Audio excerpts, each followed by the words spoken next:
Everyone. And my name is Takatoshi, the director of the program on public pension and sovereign funds at the Center on Japanese Economy and Business, CJEP, Columbia Business School. I'm also a professor at the School of International and Public Affairs, CIPA, at Columbia University. It's a different campus. And we are delighted that you've joined us for this event, Monetary and Fiscal Lessons from Japan's Unlost case, with Paul Sheard, who is the author of the book, The Power of Money, How Governments and Banks Create Money and Help Us All Prosper. And he was the former vice chairman of S&P Global. Before starting our fireside chat with today's speaker, I will briefly introduce the center, CJEP. And CJEP was established in 1986, a long time ago. And our mission is to promote knowledge and understanding of Japanese economy and its business systems in international context. We continue growing through research activities, programs, events like this, and other activities. I'm honored to introduce today's speaker, Dr. Paul Sheard. For the sake of time, I will introduce Paul very briefly. And for more details, please read his bio in the handout. Dr. Paul Sheard is an Australian-American economist and the author of Wall Street Journal best-selling business book. And he was former vice chairman of S&P Global, and he has held chief economist positions at S&P Global, Nobel Securities, Lehman Brothers, and was Japan's strategist at Baring Asset Management. He also had academic positions. He was full professor at the ANU, Osaka University, Stanford University, and also Bank of Japan. He served on several World Economic Forum panels and was appointed by the Prime Ministers to serve on advisory committee of the Japanese government. Lastly, I also want to take a moment to thank our corporate and individual sponsors listed in the booklet you received for their generous donations. These gifts allow us to continue delivering exceptional programming and events like them. Okay, so let's start the fireside chat, and let me sit next to Paul. We are going down.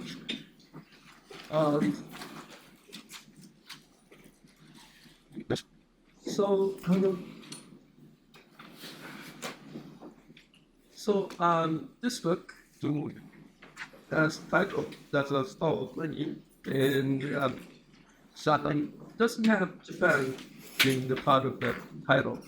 But obviously, you had Japan in mind as well as the United States where you were writing this book. Yeah, money. So the section, right? Understand. And what is the sort of the lections or lesson to Japan when you are writing this book you had in mind? Thank you, Tucker, and thank you very much, first of all, for your very kind introduction, and thank you very much to CJEP for organizing today's seminar. Can everybody hear me at the back there? Audio's working here? That's great. It's nice to be presenting at this wonderful new campus rather than just being in the audience, as I've had pleasure on a couple of occasions. The book, as you said, doesn't have a chapter per se on Japan, but my experience from Japan kind of permeates through the book.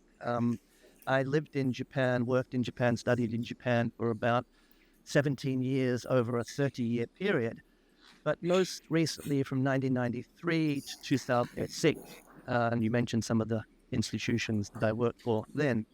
And a lot of the content in the book, so the book is about money. The subtitle says how governments and banks create money and help us all prosper. So at the level of the title, I'm trying to give a slightly more positive message. I spent a couple of decades on Wall Street, and money making, comes in for a bit of stick, and greedy capitalists and everything else. But I start the book with the words from Cabaret: "Money makes the world go round." So the real economy and this economy that generates so much prosperity, believe it or not, about $27 trillion of GDP in the US, about 588 trillion yen of GDP, that's goods and services produced in Japan in a year. It relies on money and the monetary foundations of the economy in order to function. And the subtitle speaks to the fact that, well, where does this money come from? How does money get into the economy? And it turns out a slightly complicated story, but governments printing money, call it that for the time being, and banks creating money when they lend, the two principal ways in which that happens. But there's a chapter on financial crises you'll get to, no doubt, which my thinking there is very much informed by my experience in Japan, covering the bursting of the bubble, the non-performing loan workout, etc., not to mention the human failure later on.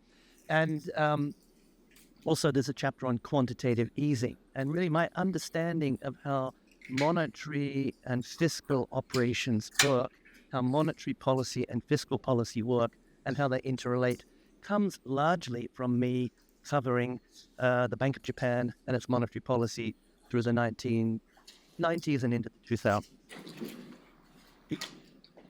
Okay, thank you. And you said you want to give some positive lights, and the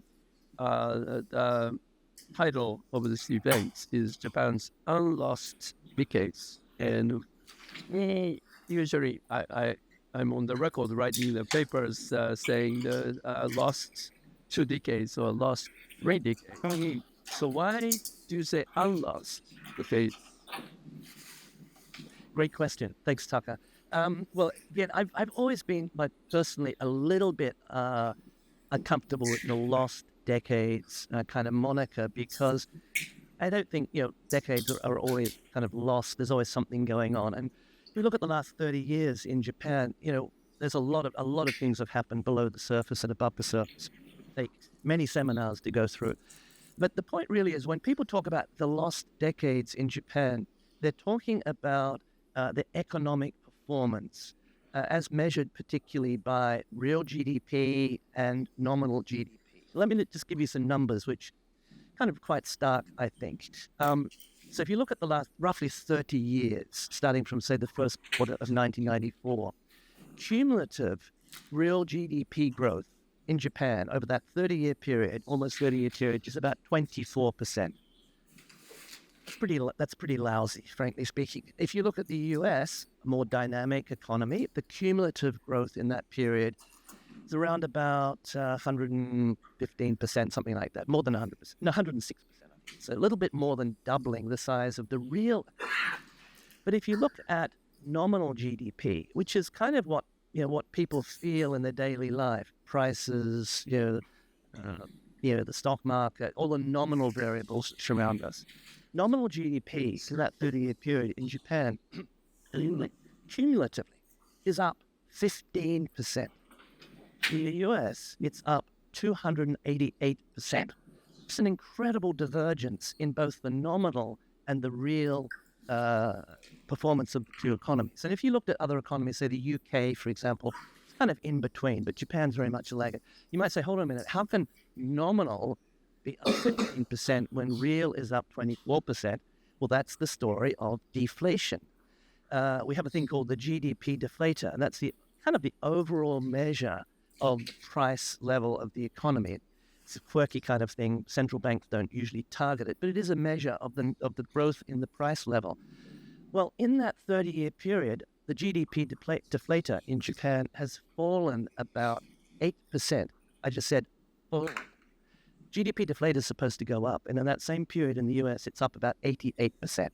So these are amazing numbers, and that basically speaks to 3 lost decades relatively speaking, when it comes to overall macroeconomic performance. But the point of the title, Taka, thank you for asking the question, to speak right to the point of this talk today, is that when it comes to monetary and fiscal policy and our understanding of monetary and fiscal policy and the various innovations that have come out of Japan, this has been anything but a lost 3 decades. Let me just mention 3 things, and we can dig in more as you prefer. But particularly when it comes to monetary policy, many of the exciting and then later widely adapted monetary policy innovations came out of Japan, came from the Bank of Japan. I'm particularly thinking here of quantitative easing. Again, there's a whole chapter on that in the book.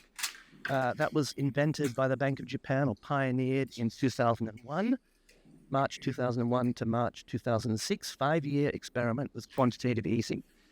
And of course, later on, that was adopted by the Fed, the ECB, the Bank of England, the Reserve Bank of Australia, etc., etc. Virtually all the major central banks ultimately got around to doing quantitative easing. Well, the Bank of Japan kind of has copyright on that, has the intellectual property. Although, we'll come to the detail later, I can be very critical of the way the Bank of Japan actually implemented QE, but they did pioneer QE. There's another concept in monetary policy which is called forward guidance. The idea that the central bank doesn't just set policy settings, interest rates, balance sheet, whatever, but also signals to the market. Doesn't quite pre-commit, but all the Bank of Japan did actually, to a certain extent, pre-commit. Signals how it intends to manage those policy settings over a long time frame. That's called forward guidance. Bank of Japan incorporated that in its quantitative easing in 2001. If you dig back a little bit further, they did ZIRP, zero interest rate policy. That was from February 1999. And already in April 1999, the Bank of Japan essentially pioneered forward guidance there, because they said to the markets, we will continue with zero interest rate policy until the intense deflationary risks and pressures in the Japanese economy had abated. Another one is credit easing. I won't go into the gory detail, but I would argue that the Bank of Japan sort of sowed the seeds of this concept of credit easing, certainly when Governor Fukui came in 2003, and the first thing he did was to implement a policy where the Bank of Japan bought outright asset-backed securities. So this was in order to sort of unclog, if you like, the transmission channel of monetary policy, which is kind of the whole idea of credit easing. And then last but not least, and without even getting to yield curve control, which the Bank of Japan has pioneered, but nobody... Oh, the Reserve Bank of Australia did actually copy that at a shorter time frame. But the Bank of Japan's done yield curve control now for 7-8 years. Maybe 7 years. 7 years in September 2016. But they also, I think, planted the seeds of macro-prudential policy as well. And I won't go into the gory details, but I'll just lay that one on the table. So that's monetary policy. I mean, and I don't think there's been a central bank that's been more active than the Bank of Japan. If you tried to go back and read all the statements from the last 20 years, I mean, you'd be here for a couple of weeks. They did a lot of stuff. On the fiscal side, I think we've learned a lot of lessons around the fact that governments can actually issue a lot of debt, build up a mountain of debt, and do so without worrying so much about fiscal sustainability, etc. And the third lesson is around monetary and fiscal coordination. I've been arguing for a few years now that one of the lessons from Japan and one of the lessons from the financial crisis in 2008, 2009 was that we should be thinking much more about monetary and fiscal policy being the two levers or two arms of macroeconomic policy management. And rather than getting too carried away with protecting the independence of the central bank and fiscal and monetary policy not talking to one another, rather there should be closer communication, coordination, and maybe joint action. And if you look at Japan's policy framework, it's actually got a very, very good framework for facilitating monetary and fiscal coordination. How well they do it is a different matter, but the framework is there, and I think the rest of the world could learn a lot from Japan's macroeconomic policy framework, which you were involved in. I'm thinking partly of the Council on Economic and Fiscal Policy, which Professor Ito served on for several years. Thank you. So with limited time, that you detailed all the monetary policy, but I like actually go to the fiscal policy a little bit more. And there is a debate both in United States and Japan and some other countries that fiscal debt is getting too large. And the U.S. is now projecting the debt to GDP ratio goes above 100%. Japan has already 240%. And many people are worried that this government debt is becoming too large, and that would give the harm to the future generations. And so that's the, I would say, conventional wisdom. In your chapter 2, challenges or deny those conventional wisdom and glorify those government debts. So, and I don't think I went that far. Actually, you're not alone, I think, about a more optimistic view of the government debt. I think Olivier Blanchard recently wrote a book, and Barry Eichengreen also wrote a book in defense of government debt. So there is some rethinking of the danger of the government debt, at least in the advanced countries. In the in the environment where the interest rate has been very low. So interest rate is very low, then you don't have to worry about interest payments from the government and no pressure on the budget and so on. So there may be because of the time of the low interest rate. But I think your point is not just this our interest rate and growth rate comparison, but more fundamentally, government that is not that bad or maybe good. So let me quote a certain amount. So you said conventional wisdom is like the debt is a burden, quote unquote. The debt is a burden on future generations, and we are mortgaging the future of our grandchildren and probably their grandchildren. Government is being really responsible when it piles up so much debt by running big budget deficits year in, year out. It should aim for the balanced budget. The associated mountain of debt and ongoing big deficits may not be a problem now, but it will become a problem as soon as the bond vigilantes hit the town. And all those conventional wisdom, and you say in the next paragraph, they are all wrong. And quote unquote. The amount of government debt is not particularly high relative to the size of the U.S. economy, so debt to GDP ratio is a wrong measure to judge. The debt actually represents money that government has created. So government debt is money, not a debt. And which means that it never has to repay this debt, like banknotes, the central bank note, and any more than the $20 bill. And also, quote unquote, government debt is an asset for those holding it and for the generation inheriting it. The debt and the asset cancel out. So future generations inherit a huge productive capital stock and accumulated stock of scientific technology and societal benefits, and so on. I will not go through the whole list. So I think the first point is that government debt is money. And actually, you are not the first one to say that. And my old colleague at Unisora, Neil Wallace, was saying that why there is money? You don't need money because this safe asset, government debt, it even pays interests. And why people use money? That's I think Neil Wallace point that so there is a sort of uncomfortable coexistence for money and government debt. So you are now making this point so sharply on the government debt as money.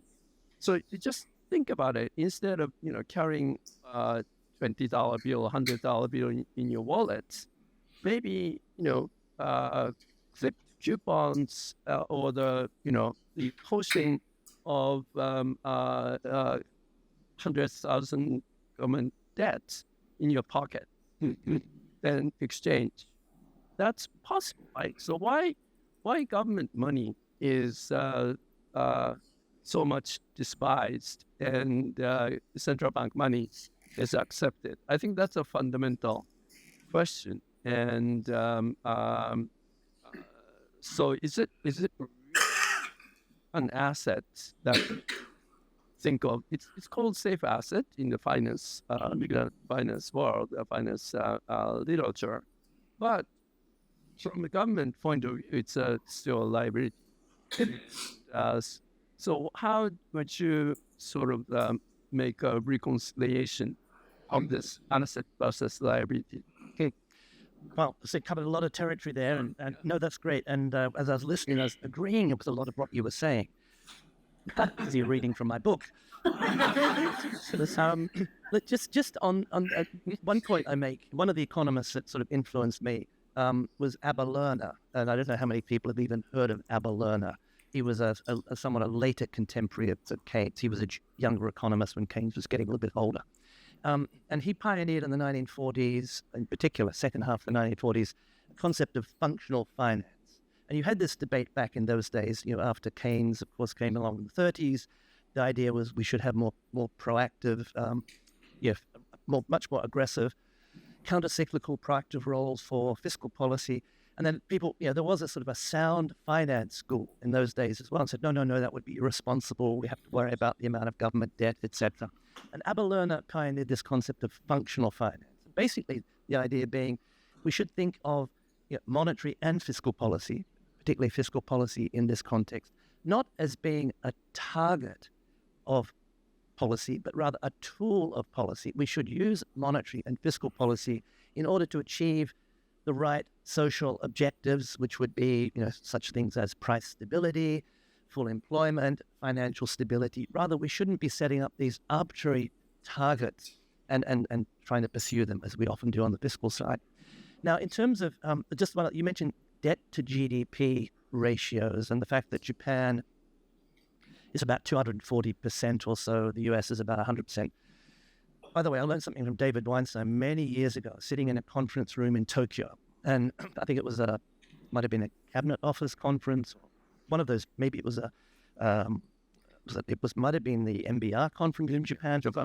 And I remember David railing against, he got quite passionate that we should stop talking about gross debt to GDP ratios. If we're going to talk about this, we should talk about net debt to GDP ratio. Net being that you net out the debt which is held inside the government. And I think that number for Japan comes down to about 140%, 145%.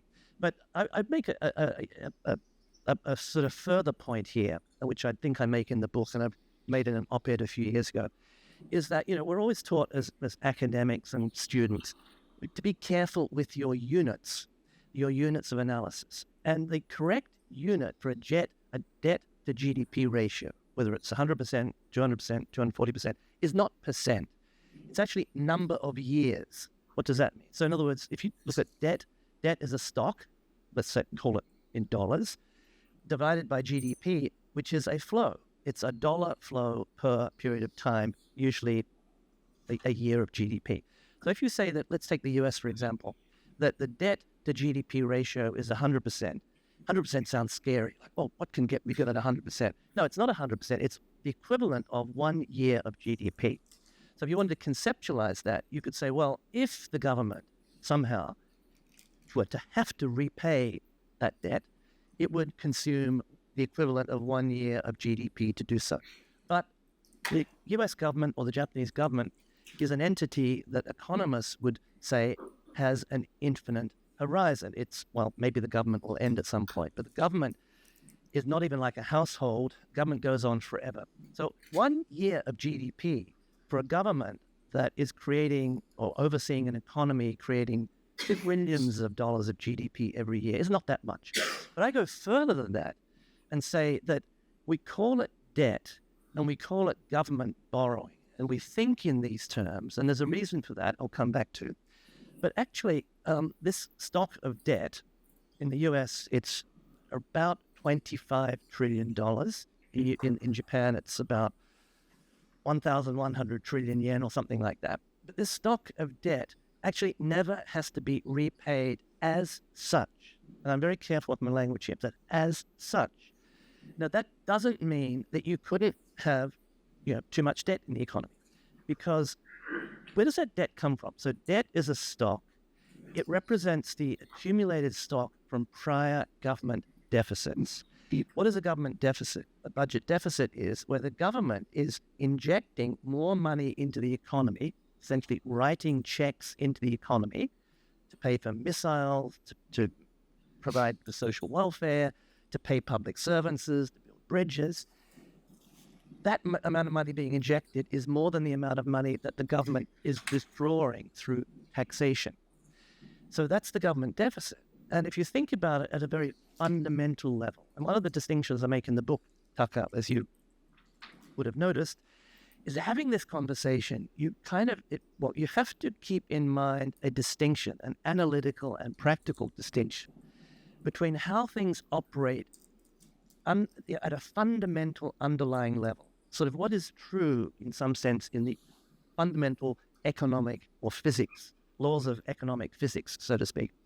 And what is true at an institutional level, given the kind of institutional frameworks that we've developed and put in place and codified through laws and regulations and norms. They're two very different things.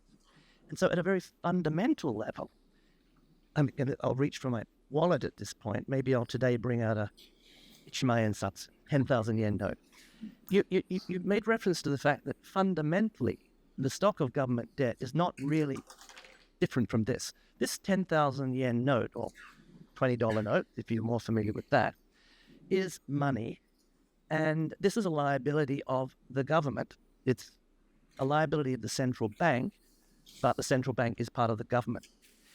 But if you took this money to the Fed or the Bank of Japan or to their agents, the commercial banks, and said, I want my money back. Here's my $20 bill. Here's my 10,000 yen note. I want my money back. They just turn around and give you this piece of paper back.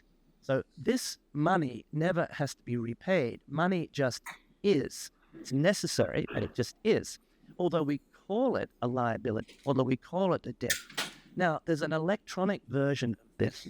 The electronic version of this cannot at the moment be held by us, but it's held by commercial banks, and that's called, in Japan, current account deposit, toza yokin.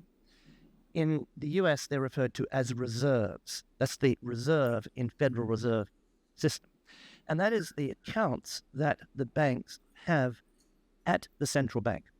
And that's an electronic version of this. And it has the same character as this in the sense that it never has to be repaid. The central bank actually gets to determine the aggregate amount of reserves in the system that the banks in aggregate have to hold. That's at the discretion of the central bank.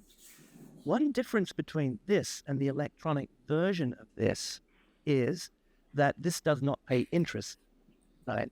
The reserves that the commercial banks have at the central bank do pay interest now.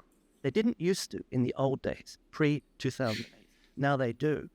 The Fed and the Bank of Japan pay interest on this, the electronic version of this, but it doesn't have to be repaid. My last point is, at a very primitive level, when the government runs a budget deficit, it is creating those reserves. It's creating a form of money that never has to be repaid. Again, doesn't mean you don't have to worry about it. There may be too much of it. It'll cause inflation if you have too much of it. Too much money, chasing too few goods and services creates inflation. But it doesn't have to be repaid. What is QE? Well, before we get to QE, most of the time, the way that the institutional framework works is that that money that is created as central bank reserves or current account deposits in Japan is instantaneously turned into a treasury bill or a JGB, some sort of government bond, some government debt security. That does notionally have to be repaid in the sense that it has a due date attached to it. But arbitrarily, at will, the government, through the central bank, can turn those T-bills, those GGBs, back into central bank money, reserves, part of the monetary base. You can pay interest on them at once. And it, in theory, could take all the stock of government debt securities in existence and turn them back into central bank reserves, into something like this that doesn't have to be repaid.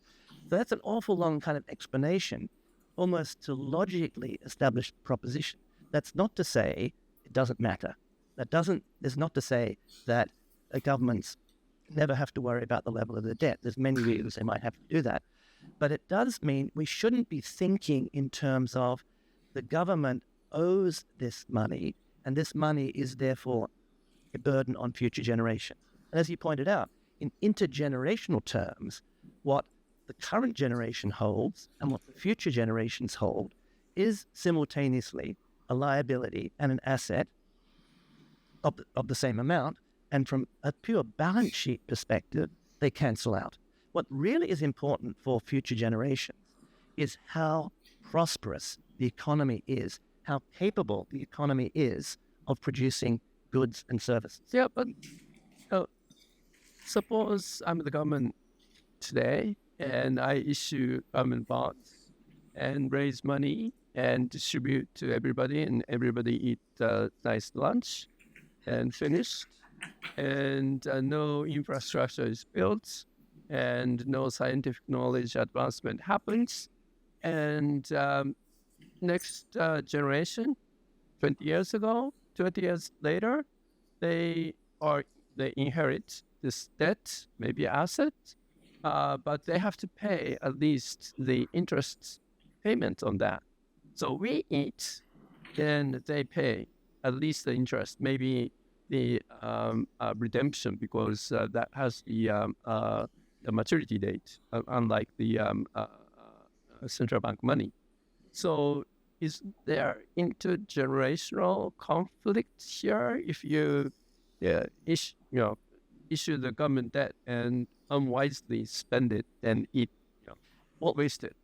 So I think what the intergenerational issue fundamentally is, and you read the quote out before, what kind of capital stock do we, the current generation, leave to future generations? That capital stock is ecological capital stock. It's productive, industrial and productive capital stock. It's all these buildings we're sitting in. It's the stock of scientific and technological know-how. It's also social capital stock. It's human capital. That's fundamentally, in thinking about, so go back to the functional finance perspective, in thinking about what's the best economic policy today, structural policy, monetary policy, fiscal policy, financial system policy. It in some sense, it should be the set of policies that we can agree on as a society that will help us grow and leave a very prosperous capital stock to the future generation. It's not pieces of paper and numbers in spreadsheets. That's not what's important. I think you used the term we and they before. Maybe, I don't know if you were talking intergenerationally, but the we and they are usually within each generation. The we and they... Talking about different generations. Yeah. So you mentioned, for example, one of the arguments you often hear is, and again, you were describing a really moribund economy, an economy where there's no growth in technology, capital stock, we're all just consuming.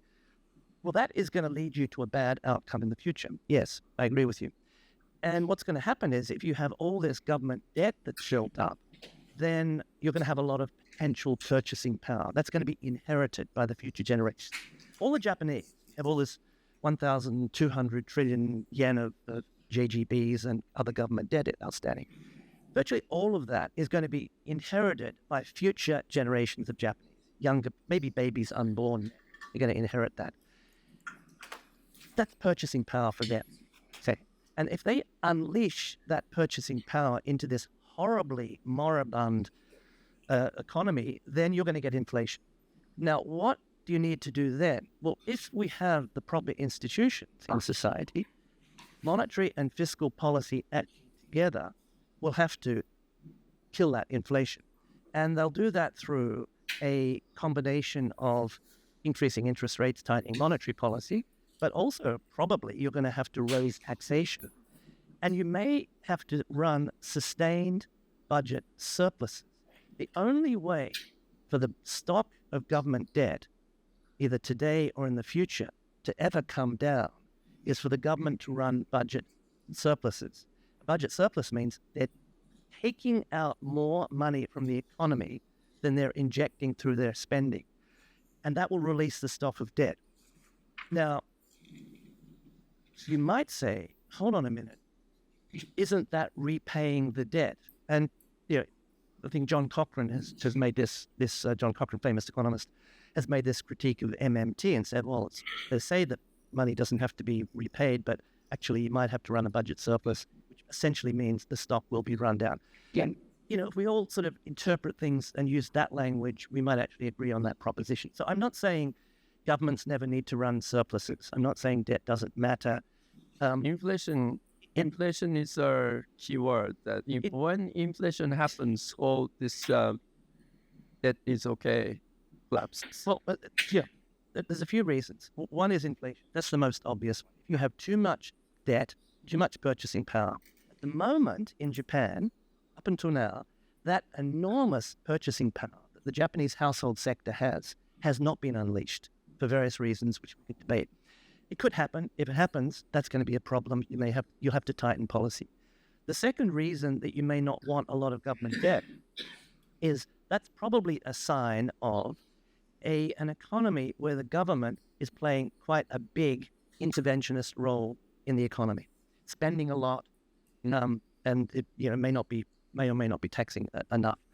On the political spectrum, there's a range of views about that. Some people want small government, some people want, large interventionist governments. So the budget deficit can be a reflection of that. We can argue about that. And the third one is, I think you touched on it, and I touched on it before, is that what's behind that budget deficit? What's behind that budget debt? What is that budget? What is the money that's being created, being used for in the economy? That can and will influence the capital stock, and therefore what we leave to our grandchildren. But that's sort of a different kind of debate from we can't spend the money because we don't have it, and if we do spend it, we're just going to leave a burden on our grandchildren. So in Japan, there are two kinds, there are several kinds, but two major categories of government debt. One is called construction bonds, and another one is called deficit bonds. And construction bonds supposed to help build infrastructure and so on, which will enhance the productivity and naturally pays for it through the 60 years, and they pay for those government debt in 60 years. That's a that's a framework, and I think that fits your description of government debts, enhancing the technology and the societal know-how and infrastructure. However, another kind of called deficit bonds, and that is just stopgap measure between the spending and tax revenues, and there was no concrete infrastructure built out of it. Basically, that is eaten away by either bureaucrats' salary or some other projects which do not build the infrastructure. Is it your view that construction bonds are okay, but not deficit bonds? No, but I think the spirit of the spirit of construction bonds is a good one. But no, I wouldn't draw that distinction. Okay. I would use, so I sometimes use the bathtub analogy. Maybe I should have started with this, but maybe we'll finish with this before we go to Q&A. I don't think I'm the first person to use analogy, but I kind of, it's a nice analogy, I think, which is the bathtub is the economy. It's a funny bathtub because it's expanding all the time, typically. The economy's expanding. And you need enough water in the bathtub. And the water in the bathtub is money. You need enough money in the bathtub. But you don't want too much. It'll overflow. You'll have inflation. But you don't want too little. You're not enough. You'll start to freeze. You could call that deflation. So you need the right amount. So you need, the economy keeps expanding. The bathtub keeps expanding. Somehow there need to be some taps. Water's coming in. Keep the water line going up. The two taps fundamentally are bank lending and government budget deficits. So one of the reasons I appear to like budget deficits is it's one of the important ways. Actually, bank lending is more important quantitatively, but it's a pretty important way in which money that is able to be held as an asset and therefore transferred, purchasing power able to be transferred into the future. That's the safe asset. That's in finance, the yield curve is the yield curve on the safe, the risk-free asset. That asset comes from running budget deficits. So even those akaji kokusai, those deficit bonds, are part of the water in the bathtub. Too much of it, you got a problem. But if we talk about Japan, we go back to those numbers that I started with the deflation in the last 25 years or so. Japan has not been suffering from too much purchasing power being injected into the economy and therefore causing inflation. That's actually part of the potential solution that I have argued consistently, and taken the other side of the argument from you, that Japan could and should have had a much more sustained, aggressive fiscal expansion policy over the last 20 years or so in order to get the economy back to the proper room temperature of 2% inflation. Okay, thank you very much. So you hear slight differences between Paul and myself.